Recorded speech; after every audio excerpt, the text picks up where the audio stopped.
Ayer estuvimos platicando sobre la triada ecológica y pues explicamos los tipos de agentes causales para enfermedades. ¿Sí? Entonces, pues vimos la diferencia entre agentes físicos, entre agentes químicos y agentes biológicos. ¿Sí? Espero que con la explicación de ayer haya quedado claro todo y que pues no haya dudas a la hora de discernir qué tipo de agente causal pues precisamente causó la enfermedad. Bueno, entonces ayer platicábamos que a algunos de estos agentes causales les íbamos a atribuir algunas características específicas y son características pues que en realidad sí nos llegan a preguntar en el examen de admisión.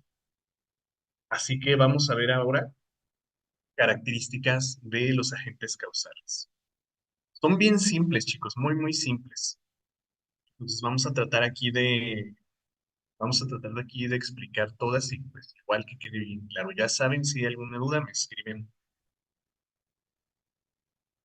Bueno, entonces, a un agente, ya sea físico, químico, biológico, le podemos, como decíamos, atribuir alguna característica que aumente su capacidad de causar una enfermedad o que modifique la forma en la que causa dicha enfermedad. Entonces, vamos a empezar acá con virulencia. Entonces, virulencia, muchachos, es una característica propia de los agentes biológicos. Entonces, vamos a utilizar aquí como una especie de código de colores, ¿no? Los agentes biológicos, pues vamos a utilizar el verde. Entonces, la virulencia es la capacidad de un microorganismo. O sea, ya lo podemos relacionar inmediatamente, ¿no? Vimos ayer que los agentes biológicos eran microorganismos. La capacidad de un microorganismo de producir manifestaciones clínicas que aumentan progresivamente con el tiempo, ¿sí? De causar signos y síntomas que pueden iniciar como una manifestación, pues en realidad muy leve, pero el progreso de la historia natural de la enfermedad, pues convertirse a una manifestación que dañe realmente los tejidos del paciente o que incluso ponga en riesgo su vida, ¿sí? Entonces, pues nos han hecho preguntas como estas en el examen de admisión, ¿no? Nos describen, por ejemplo, a un paciente que inicia con algún malestar muy leve, piensen, por ejemplo, dolor abdominal, ¿no? Y una leve, febrícula, un pequeño aumento de la temperatura corporal, ¿no? Pero que luego progresa a manifestaciones como sangrado intestinal, como vómito con sangre, ¿sí? Como dolor muy fuerte en el área abdominal. Entonces, como les decía, estas manifestaciones clínicas están aumentando progresivamente con el tiempo. Eso es precisamente la virulencia. Decimos que un agente biológico es virulento cuando inicia con una pequeña manifestación muy, muy leve y luego esas manifestaciones van aumentando con el tiempo, como les decía, hasta incluso poner en riesgo la vida de nuestros pacientes. ¿Sí? Entonces, virulencia, la capacidad de un microorganismo de producir manifestaciones clínicas que aumentan de manera progresiva. Pero también virulencia va a tener por ahí otra característica. Le vamos a conocer a esta también como la capacidad de los microorganismos de burlar nuestros mecanismos de defensa, de evadir los mecanismos de inmunidad de su huésped, ¿sí? Entonces, pues también esto de virulencia nos hace referencia a cómo un virus, por ejemplo, puede emular las proteínas de nuestro complejo mayor de histocompatibilidad y pues precisamente pasar desapercibido, ¿no? Por nuestro sistema inmunológico, no ser detectado ni por las moléculas del complemento, ni por anticuerpos, ni por células fagocíticas, ni nada, ¿no? Entonces también son capaces de burlar nuestros mecanismos de inmunidad. Somos un agente causal que tiene esa capacidad virulenta, ¿de acuerdo? Entonces, virulencia, decíamos, es una característica que le atribuimos a los agentes. Siguiente, inmunogenicidad.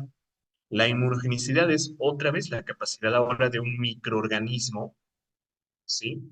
De, pues, producir una respuesta inmunológica, un microorganismo cuando desencadena precisamente alguna manifestación de nuestro sistema inmunológico, ¿sí?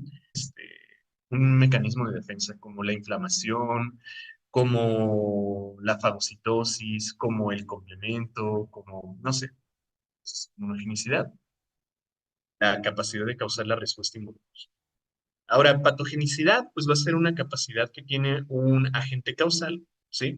De cualquier tipo físico o químico, para pues precisamente producir la enfermedad, para causar un daño a nuestros tejidos. Entonces, patogenicidad es la capacidad de un agente de causar la enfermedad, inducir la enfermedad, ¿sí? Simplemente va a ser eso. Decimos que un microorganismo, por ejemplo, es patógeno cuando es capaz de causar. Hay muchos microorganismos que les decía, viven de manera simbiótica con nosotros, viven de manera simbiótica en nuestras mucosas o en nuestra piel y pues no son patógenos en realidad, ¿verdad? Porque no son capaces de causar la enfermedad. Pero hay algunos otros que si nuestro sistema inmunológico se deprime o si se suprime por alguna razón, pues sí van a aprovechar esa oportunidad de causar la enfermedad. Decimos que ese organismo sí es patógeno. Ahora, no solamente un microorganismo puede ser patógeno, también puede ser un agente físico o un agente químico. ¿Sí? Ok, toxicidad. Ayer platicábamos de los agentes químicos, ¿no? Y decíamos que, pues, bueno, un agente químico es una sustancia que que en una cantidad correcta puede causar la enfermedad. Pero también hacíamos énfasis en que, pues, esa sustancia tuviera la capacidad propia de causar la enfermedad, ¿sí? Entonces, toxicidad es, pues como lo platicábamos ayer, ¿no? La capacidad inherente que tiene una sustancia química, ¿sí? Específicamente una sustancia química, pues de producir la enfermedad, ¿sí? De efectos adversos de producir la enfermedad en un organismo vivo. Entonces, toxicidad es una capacidad, una característica, perdón, que le atribuimos exclusivamente a sustancias químicas. Ok, ahora tenemos dos que son más o menos iguales, ¿sí? Incubación y latencia. Incubación es el periodo de tiempo en el que un microorganismo se desarrolla en el huésped, ¿sí? En el que está cumpliendo alguna fase de su ciclo biológico, ¿sí? En el que está preparándose, pues, para causar la infección, pero todavía no ha causado manifestaciones clínicas, ¿sí? O sea, el microorganismo ya se alojó en nuestros tejidos, ¿sí? Ya está infectando a nuestros tejidos, pero todavía no somos capaces de detectar esa infección porque precisamente no hay manifestaciones clínicas. Entonces, incubación sería exclusivo de agentes biológicos, ¿sí? ¿Y qué es lo que la caracteriza? Que no hay manifestaciones clínicas, ¿de acuerdo? Ahora, latencia es exactamente lo mismo, ¿sí? Exactamente lo mismo, pero hablando de un agente físico o químico, cualquiera de los dos, ¿sí? Porque platicábamos que hay agentes que causan un daño inmediatamente, sobre todo los agentes mecánicos, ¿no? Un objeto inanimado o una fuerza animada pueden causar una lesión inmediatamente, una lesión que es evidente de manera inmediata. Pero, por ejemplo, los agentes físicos, los agentes ambientales o climatológicos suelen tener periodos de latencia prolongados. Por ejemplo, la exposición a a la contaminación acústica, ¿sí? La exposición a la contaminación por ruido. El ruido, si es un ruido extremadamente fuerte, sí va a causar una lesión de manera inmediata. Pero si es un ruido moderado y constante, pues va a tomar bastante tiempo para que cause un daño a la membrana timpánica, por ejemplo, ¿no? Entonces decimos que ese agente físico, ese agente ambiental, está en una etapa de latencia, se encuentra latente. La radiación solar, que causa daños a nuestro ADN y que esos daños al ADN pueden producir células, por ejemplo, tumorales, también es un ejemplo de un agente físico que se encuentra latente. Un fármaco al que yo soy alérgico, ¿no? Tiene que llegar al torrente sanguíneo y se tiene que distribuir por el torrente sanguíneo para que cause la enfermedad. Entonces decimos que ahí ese fármaco, que va a causar una enfermedad más que curarla, va a estar en su estado latente, ¿sí? Entonces, pues, latencia es exactamente lo mismo que incubación. solamente que hablando de agentes físicos o químicos. Entonces es el periodo de tiempo en el que un agente físico o químico se aloja en su huésped, pero igual sin causar manifestaciones clínicas. ¿De acuerdo? Ahora tenemos mutación. Mutación, pues yo creo que es bastante claro, ¿no? Que se refiere a agentes infecciosos, es decir, microorganismos, agentes biológicos, ¿sí? Y la clave de mutación es cómo modifican su material genético, ¿sí? Cómo modifican su ADN para, uno, adaptarse a condiciones ambientales que sean adversas, ¿sí? Condiciones adversas para su desarrollo. Por ejemplo, la desecación, la alta temperatura o incluso la baja temperatura, las deficiencias tróficas, no sé, algún pues este factor que dificulte su supervivencia en su ambiente, en su entorno, ¿sí? Adaptarse a su entorno. O dos, adaptarse, modificar su información genética para producir alguna característica que los haga resistentes a los mecanismos de inmunidad de un huésped, ¿sí?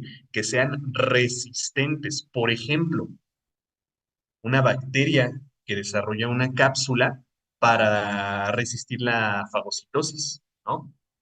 Una bacteria que desarrolla lipopolisacáridos de membrana, una gram negativa, para evadir, perdón, no evadir, perdón, para resistir, por ejemplo, el sistema de complemento, ¿no? Entonces, pues, mutación va a ser la capacidad de los microorganismos de modificar su estructura genética. Esto, pues, yo creo que se pueden intuir que me refiero a modificar su ADN, ¿sí? Modificar su ADN para que éste, durante su traducción, produzca características, ¿sí? Produzca características que los hacen diferentes y que con esas diferencias resistan, dijimos, ya sea condiciones adversas para su desarrollo o mecanismos de inmunidad de sus huéspedes, ¿de acuerdo? Y por último tenemos por acá infectividad, que también será una propiedad de los agentes biológicos, ¿sí? De microorganismos, y es la característica o la capacidad, pues, de invadir un tejido, de infectar un tejido, ¿no? De llegar a nuestros tejidos, alojarse en ese tejido y causar la enfermedad. Pero infectividad, más que simplemente la capacidad de invadir nuestros tejidos, nos va a hablar de la capacidad de infectar a una parte de una población, ¿sí? Esa es la clave aquí. Infectar, invadir nuestros tejidos, sí, pero de una parte de una población o de toda la población, ¿sí? Entonces podremos decir que un virus tiene una alta infectividad cuando lo libero en no sé, piensen en sus salones de clase, ¿no? Liberamos un virus en el salón de clase y ese virus infectó a todos los compañeros. Entonces decimos que ese virus tiene una alta infectividad. O el caso en el que liberamos un virus, pero infecta solamente a dos o tres personas, ¿no? No es capaz de llegar a todos los individuos. Tiene una baja infectividad. Entonces, pues, infectividad es la capacidad, pues, sí, de causar la infección. Pero, ¿a qué parte de una población? ¿A todos? ¿A la mitad? ¿Solo a uno? Pues, eso es lo que nos habla de infectividad. ¿De acuerdo? Y bueno, pues son estas, chicos, las características que nosotros les podemos atribuir a los agentes causales de nuestras enfermedades. Y bueno, han visto cómo nos preguntan esto en los exámenes, ¿sí? Vamos a ver qué dudas hay por ahí. A ver, nos dicen, latencia e incubación son prácticamente lo mismo, pero con clasificación de agentes diferentes. Ajá, exactamente, son lo mismo. Incubación y latencia son exactamente lo mismo, solamente que incubación lo aplicamos para agentes biológicos, mientras que los agentes físicos o químicos decimos que se encuentran latentes. A ver, dice, ¿cuál es la diferencia entre virulencia y mutación? Pues yo creo que ya con esta explicación quedó clara esa duda, ¿no? ¿Cuál es la diferencia entre virulencia y mutación? Porque, a ver, virulencia es la capacidad de un virus, de una bacteria, de un hongo, de pasar desapercibido, ¿sí? Porque así está ya constituido. Y mutación es la capacidad de una bacteria, un virus, un hongo, de modificar su estructura genética. Esa es la diferencia, ¿sí? En virulencia, o bueno, la virulencia se la atribuimos a un agente causal este, que ya está desarrollado. Y mutación, decimos que es la capacidad de un agente de cambiar su material genético para producir progenie, para producir células hijas que sean resistentes a un mecanismo de inmunidad. Aquí estamos hablando de evadir, de pasar desapercibidos. Acá estamos hablando de resistir, ¿sí? Resistir. Dice acá, virulencia sería la capacidad de qué tanto daño puede causar. ¿Te conectaste tarde y no alcanzaste a escuchar la descripción de virulencia de casualidad? Porque es básicamente eso, sí. La capacidad de un microorganismo de producir manifestaciones clínicas que aumentan, ¿sí? Bueno, pues ahí está, chicos. ¿Quedaron claras estas preguntas? Escríbanme de nuevo en el chat. Ok. Vamos a contestar por acá algunas preguntas. Dice, la influenza es una enfermedad causada por un virus que afecta a los pulmones y puede llegar a ser mortal si no se atienden sus síntomas. No obstante, su control resulta complicado debido a la capacidad viral de resistir los mecanismos de defensa del huésped y adaptarse a los cambios del entorno. ¿A qué característica del agente causal biológico corresponde este comportamiento? Claramente mutación, ¿verdad? Ajá, muy bien, perfecto. Supongo que con esto ya se entiende un poco más esa duda que me planteaban hace un momento sobre la diferencia de virulencia y mutación, ¿no? Acá nos dicen, Pseudomonas aeruginosa se ha convertido en uno de los principales factores causantes de infecciones intrahospitalarias.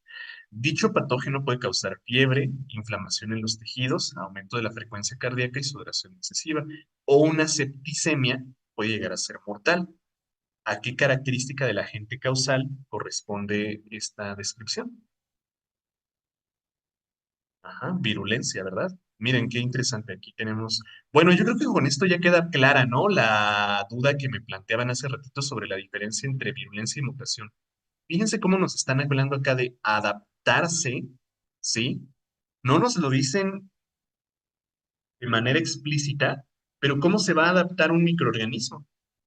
¿Cómo se va a adaptar? Por medio de una modificación genética. ¿Sí? Que es precisamente una mutación, ¿verdad?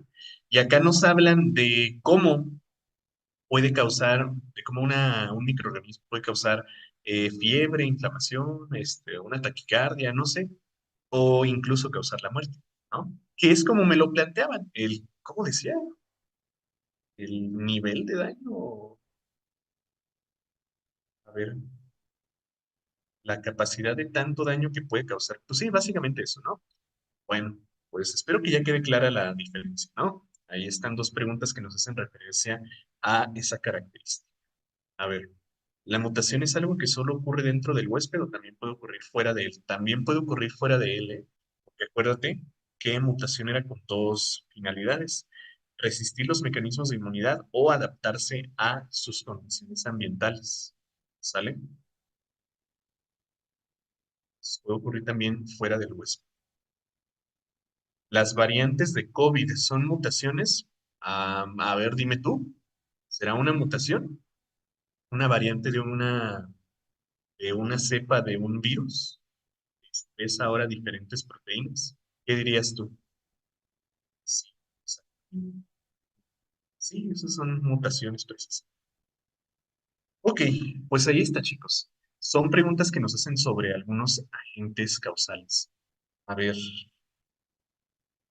bueno, ahí está sobre la historia natural de la enfermedad. Ahorita vamos a resolver más preguntas, ¿eh? En un momento vamos a ir viendo otras preguntas al respecto de agentes y ambiente y el puesto. Vamos ahora con ambiente. No voy a profundizar tanto aquí como lo hicimos, por ejemplo, en los seminarios. Sería pues, repetir ya algo que expliquemos y que en realidad no les preguntan en el examen. Así que nada más vamos a dejar ambiente como el conjunto de todas las variables, ¿sí? Físicas, químicas, biológicas, económicas, sociales, culturales, que afectan la interacción de un organismo, ¿sí? Y aquí vamos a poner una anotación. Este organismo puede ser cualquiera de estos dos. Este organismo puede ser el agente o puede ser el huésped, ¿sí? Entonces, el ambiente va a ser eh, la topografía, por ejemplo, una montaña que tiene un clima frío, ¿sí? Pero que durante una estación más bien aumenta mucho la temperatura y hace mucho calor y la humedad disminuye, ¿no? Y empiezan más bien las enfermedades gastrointestinales, ¿de acuerdo? Entonces, pues ahí vamos a ver cómo un huésped que se encuentra, por ejemplo, en un clima frío, ¿no? Va a ser más susceptible a un agente que entre por las vías respiratorias, ¿sí? Pero que cuando estas estaciones cambien, este huésped se va a estar hidratando mucho más y sus alimentos que consume van a estar más cargados de microorganismos y es más común que ocurra una enfermedad causada por un agente biológico gastrointestinal, ¿sí? Entonces, pues el ambiente va a ser el conjunto de todas las condiciones que pueden poner en contacto a un agente causal con su huésped, ¿sí? Su huésped final o su huésped temporal. Básicamente es eso. Como les decía, en el seminario lo explicamos con mucho, mucho detalle. Mucho detalle. Vamos más bien aquí al huésped, donde sí me gustaría profundizar un poquito más porque luego hay cuestiones que hay que explicar en algunas diferencias que tenemos con unas diferencias morfológicas, fisiológicas. Bueno, entonces, ¿qué es el huésped? El huésped va a ser cualquier ser vivo, ¿sí? Una persona, una planta, un animal, que en condiciones normales va a alojar, ¿sí? A un agente causal de una enfermedad. Va a permitir la subsistencia de un agente biológico o va a permitir el alojamiento de un agente físico-químico, ¿sí? Que causa una enfermedad. Entonces, pues el huésped es donde se aloja el agente causal y el que cursa por la enfermedad causada por ese agente, ¿sí? Entonces, este agente, para que curse por la enfermedad, ¿sí? Para que curse por la enfermedad debe ser un huésped susceptible, ¿sí? Tiene que ser un huésped susceptible, porque ya hemos platicado mucho, ¿no? Al respecto, que nosotros estamos en contacto siempre con agentes causales, pero nuestro sistema inmunológico es capaz de neutralizar esos agentes causales, sean del tipo que sean. Por ejemplo, un agente biológico, hay bacterias viviendo en este momento en nuestra piel, ¿sí? En toda nuestra piel hay bacterias viviendo, reproduciéndose, alimentándose. Y esas bacterias, pues, ingresan a nuestros tejidos comúnmente, pero nuestro sistema inmunológico es capaz de neutralizarlo antes de que cause alguna enfermedad, ¿sí? ¿Cuándo son capaces de causar una enfermedad? Pues cuando somos precisamente susceptibles, ¿sí? ¿Y cuándo somos susceptibles? Pues cuando nuestro sistema inmunológico no está activo como debería de estarlo, ¿no? Cuando estamos en presencia de otra enfermedad, o cuando hay una desnutrición, o cuando hay alguna enfermedad psicológica, o qué sé yo, ¿no? Entonces, pues tenemos que ser susceptibles a un agente causal para que este cause la enfermedad. Por ejemplo, hablábamos hace ratito de la radiación solar, ¿no? Todo el tiempo estamos sometiéndonos a radiación solar y todo el tiempo hay cambios en nuestro ADN. Siempre, siempre estamos sufriendo de daños al ADN. Y de hecho, pues hay por ahí una creencia, ¿no? Que nosotros siempre, siempre, siempre tenemos cáncer. Siempre estamos cursando por cáncer, pero pues nuestro sistema inmunológico junto con los genes supresores de tumor pues son capaces de inducir la apoptosis en las células que están cursando por ese daño al ADN, ¿no? Entonces, ¿cuándo es que se desencadena un cáncer en nuestro cuerpo? Pues cuando fallan los genes supresores de tumor, cuando fallan las quimiosinas, perdón, las citocinas, supresoras, las antitumorales, o cuando fallan los linfocitos T o los natural killer, ahí es donde sí. ¿Por qué? Pues porque somos más susceptibles. ¿Me explico? Entonces, un huésped tiene que ser susceptible a un agente causal para que éste cause la enfermedad, ¿sí? Pues aquí podemos hacer la anotación. Este huésped debe ser susceptible. ¿Y qué lo hace más susceptible? Bueno, pues tenemos aquí un montón de factores, ¿no? Por ejemplo, el sexo. Eh, no es como que digamos, hay un hombre es más débil que una mujer o viceversa. No es esa cuestión de que, ay, los hombres son mejores o las mujeres son mejores. No, simplemente nuestra composición, morfológica y fisiológica nos puede hacer más o menos susceptibles a una enfermedad. Por ejemplo, nuestra fisiología, ¿no? Y por consiguiente nuestra morfología. Una mujer anatómicamente correcta no va a cursar por un cáncer testicular, ¿verdad? Una mujer no va a sufrir una torsión testicular, por ejemplo. Así como un hombre no puede desarrollar síndrome de ovario poliquístico o no puede desarrollar un cáncer cervicuterino. Eh, Tocando esto, por ejemplo, los hombres somos portadores del virus del papiloma humano y somos simplemente portadores porque es muy raro que este virus cause una enfermedad en nosotros. Sí puede haber, claro que podemos desarrollar alguna enfermedad, pero con probabilidades muy bajas. Entonces, ¿quién es más susceptible a este virus? Las mujeres. Es mucho más que una mujer curse por un cáncer causado por este virus, ¿sí? Entonces, a eso me refiero cuando el sexo nos hace más susceptibles a a una enfermedad, ¿sí? No a que uno sea más resistente que otro, ¿no? Simplemente. O también hablando de nuestra conformación morfológica, ¿no? Eh, una mujer es mucho, mucho más susceptible a infecciones de las vías urinarias, porque el orificio vaginal y el orificio uretral están muy expuestos, ¿sí? O sea, sí tienen pliegues epiteliales que los cubren, los pliegues epiteliales internos y externos, pero hay ciertos movimientos que los van a exponer más que algún otro movimiento, ¿no?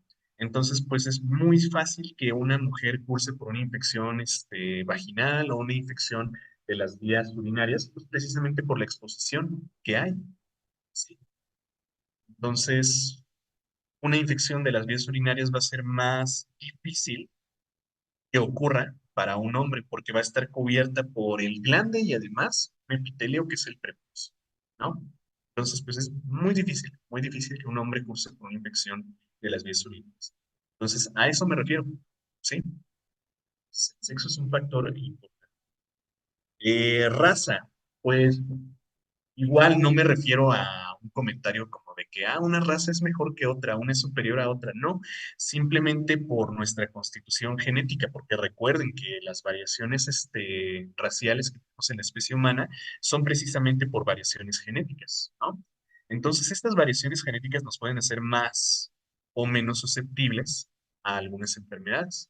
Por ejemplo, los asiáticos que les decía, ¿no? Son muy susceptibles a las enfermedades hematológicas, como las anemias megaloblásticas o las talasemias.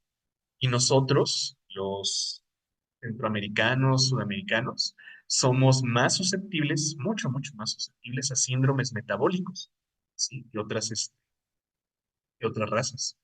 Los individuos europeos, por ejemplo, son muy susceptibles a enfermedades de la piel, melanomas o carcinomas, mientras que los individuos de raza negra, ¿sí? Son muy resistentes a dichas enfermedades, ¿sí? Entonces, a eso me refiero, porque nuestra raza, nuestra constitución y física nos hace más.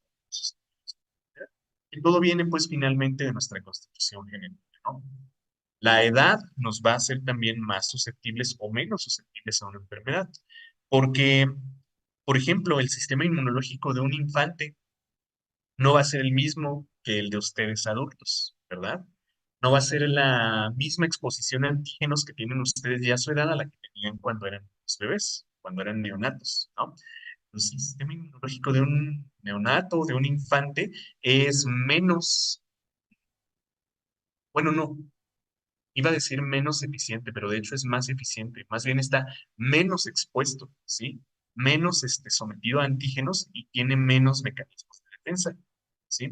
Ya a medida que van exponiéndose a más antígenos, a más inmunógenos, pues van desarrollando más mecanismos, ¿no? Y ya son más resistentes.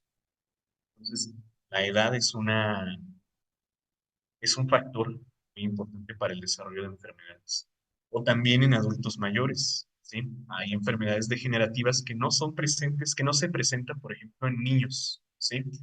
Pero sí se pueden presentar en adultos, sobre todo enfermedades degenerativas del sistema nervioso, como el lupus o la esclerosis múltiple, como la enfermedad de Parkinson, como el Alzheimer, que tienen que ver mucho con el envejecimiento de nuestras células. ¿Se acuerdan que el domingo hablábamos sobre el acortamiento de telómeros, no?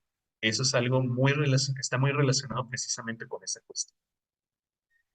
Factores nutricionales, pues también tienen muchísimo que ver, ¿no? Porque como ya lo hemos platicado en muchas ocasiones, mientras nosotros le aportemos a nuestro cuerpo todos los nutrientes necesarios para producir, por ejemplo, sus anticuerpos, para producir sus enzimas que van a utilizar nuestras células para la defensa, para producir las proteínas del complemento, las citocinas, para el correcto desarrollo de nuestras células inmunológicas, pues todo va a estar bien. Pero si nuestra dieta es deficiente, pues nuestro sistema inmunológico también será deficiente, ¿sí? Entonces, factores nutricionales tienen mucho que ver con eso. Y aquí pues podríamos hablar también de algunos trastornos que tienen que ver con la nutrición, como nuestra percepción causa este, una enfermedad que podemos relacionar, por ejemplo, la bulimia o la anorexia. Y eso va de la mano, pues precisamente con la salud mental, ¿no? Cómo nuestra percepción del entorno y cómo nuestra percepción del exterior puede cambiar la visión y la forma en la que nosotros percibimos a nuestro exterior. Entonces eso nos puede hacer más o menos susceptibles a una enfermedad, no porque directamente la enfermedad, el trastorno mental cause la enfermedad, sino porque esto nos va a hacer más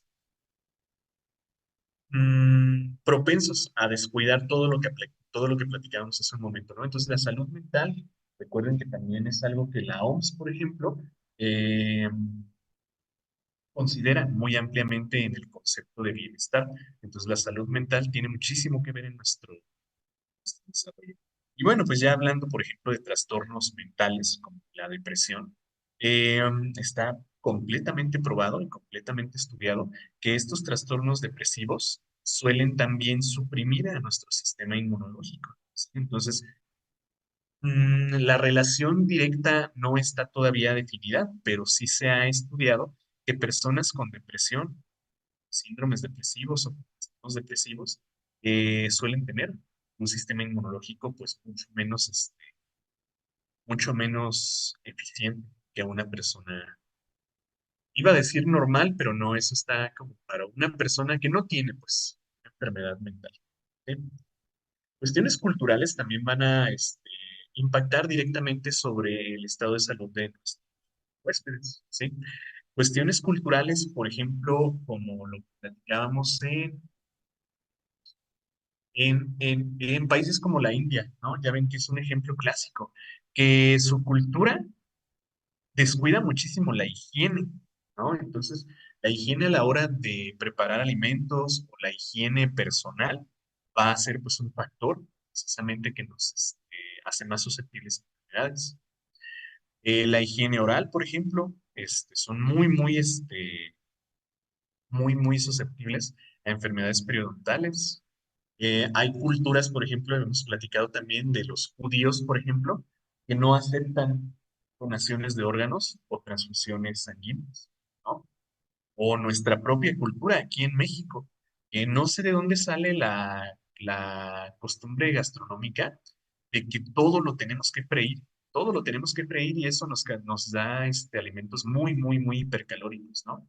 Entonces, pues aquí tenemos esa cultura de la comida, pues, hipercalórica, de la comida frita, de la comida que aporta muchas calorías. Y pues eso les digo, nos hace muy propensos a síndromes metabólicos. Cuestiones culturales también nos pueden hacer más propensos a enfermedades. Y pues cuestiones genéticas, ¿no? Ya saben que hay variaciones genéticas, como lo platicamos en la clase del domingo, que son causantes directos de muchas enfermedades. Entonces, nuestra composición genética puede en algunas ocasiones hacernos más susceptibles a una enfermedad. Por ejemplo, una, una modificación, una alteración genética que les platicaba el domingo fue la de la translocación del cromosoma 9 con el cromosoma 22, ¿no? Este no es causante directo de una enfermedad, pero sí está muy relacionada con la leucemia mielocítica crónica, ¿no? Entonces, no causa la enfermedad, pero sí me hace más susceptible, ¿sí? Sí me va a aumentar la probabilidad de usar, por ejemplo, este cáncer. Eh, ¿Qué más? Una, una alteración numérica también, por ejemplo, una trisomía,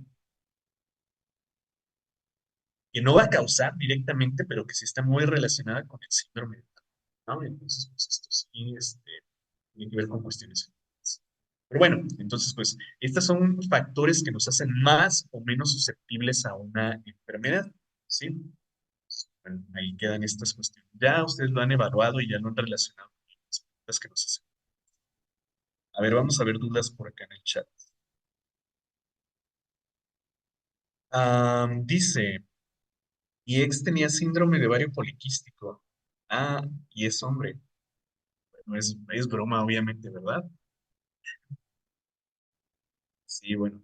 A ver, ¿qué más? Pero no como la uretra del hombre, sí, lo que hablábamos, ¿no? De la cuestión del sexo, que hace más susceptibles a las mujeres de las infecciones. Es por eso que México es el segundo país con más obesidad en el mundo. Ya somos el primero, ¿eh? No sé si seamos ya el primero, pero estábamos por debajo de Estados Unidos. Bueno, no sé, creo que ya somos el primero. A ver, por ejemplo, la dismorfia corporal que hace más propensa a una persona a dejar de comer o a consumir anabólicos dependiendo del trastorno. Ajá, y eso tiene que ver, por ejemplo, con la anorexia o la vigorexia. Lo vamos a ver más adelante. Sí. El estrés como, el estrés contaría en este caso, sí, como esta cuestión de la salud mental, ¿no? Porque, o sea, no necesitamos ser diagnosticados con un trastorno depresivo, un trastorno de ansiedad o un trastorno de personalidad límite o lo que sea, ¿no? No necesitamos ser diagnosticados de esa manera, con simplemente estar en un entorno que nos causa un estrés mental, un estrés psicológico constante, vamos a ser también muy susceptibles a enfermedades. Entonces, no necesariamente una enfermedad diagnosticada, o sea, no me refiero a una depresión clínica, ¿sí? Bien, estado de estrés, ser más susceptibles. Dice, puede hacernos más. Ajá, sí, sí, sí, exacto. Lo que platicábamos ayer, ¿no? De las enfermedades gastrointestinales como las úlceras o la colitis. Sí, es correcto. A ver, las personas cuando están en una relación amorosa suben de peso. Pues sí, sí, eso es verdad. Eh, pues sí, pero como te digo, no es como que no es como que un agente causal o un factor propio de los huéspedes, pues no sé, simplemente estamos más enamorados y estamos más enfocados en eso y bueno, pues disfrutamos más de la vida con nuestra pareja, ¿no? Y ahí es donde nos la pasamos comiendo eh, chatarra todos los fines de semana. Es- no, no veo que eso sea ya, no, no tiene que ver con el tema. Bueno, pero sí, está interesante. Tengo miedo de no quedar en la Michoacana. ¿Tendrías miedo, hombre? ¿Que no le has echado ganas? ¿Que no has estudiado? ¿Que no has estado en clases? Yo sé que sí, que no tienes por qué tener miedo. Bueno, no hablen de cosas tristes ahorita, chicos. Todavía les falta mucho para eso. Todavía les faltan 30 días. A ver, vamos a contestar ya aquí algunas preguntas sobre lo que acabamos de platicar hoy. A ver, entonces, atentos, chicos. Cualquier duda me escriben. Dice, un individuo de 20 años con síntomas como náuseas, fatiga, dolor de cabeza, calambres abdominales, diarrea, escalofríos. ¿A qué elemento de la triada ecológica corresponde? Bueno, pues nos están describiendo a una persona que cursa por una enfermedad. Entonces, pues es evidentemente el huésped. ¿Sí? La persona que cursa por la enfermedad. Un asentamiento urbano con carencia de drenaje, perdón, carencia de agua y drenaje y falta de vigilancia médica, ¿a qué factor de la triada ecológica representa? Este sería al ambiente, ¿verdad? ¿Qué factor de la triada ecológica pertenecen los alimentos con bajo nivel nutricional y alto nivel calórico? Bueno, hablábamos hace rato de agentes físicos, químicos y biológicos, ¿no? Pero pues también podemos meter ahí agentes emocionales. Aquí estamos hablando del agente causal, ¿sí? Ahora que si nos describieran a una persona que tiene hábitos de consumo de este tipo de alimentos, sería ahora sí el huésped, ¿sí? Bueno, en este caso nos describen a los alimentos como tal, ¿sale? A ver, creo que hay más preguntas. Ajá, acá tenemos más. Dice, identifica el ejemplo de lesión causada por un agente físico. A ver, aquí nos dice, neumonía ocasionada por un neumococo. Pues aquí un neumococo es una bacteria, entonces este sería biológico. Daño a los tejidos generado por el veneno de una araña, este sería químico, ¿no? Dijimos que los productos del metabolismo de animales, o en este caso pues de arácnidos, sería químico. Y pues aquí está hipoacusia, es decir, una disminución en la capacidad auditiva por la exposición a la contaminación acústica, al ruido ambiental, pues, ¿sí? La hipoacusia es sordera temporal, no una sordera, es como una, como te decía, una disminución en la capacidad auditiva, ¿sí? Escuchas menos. En la siguiente dice, identifica el ejemplo de lesión causada por un agente físico. Conjuntivitis por la exposición a la reflexión de rayos solares en la nieve. Pues ahí está, ¿no? Un agente climatológico, un agente ambiental.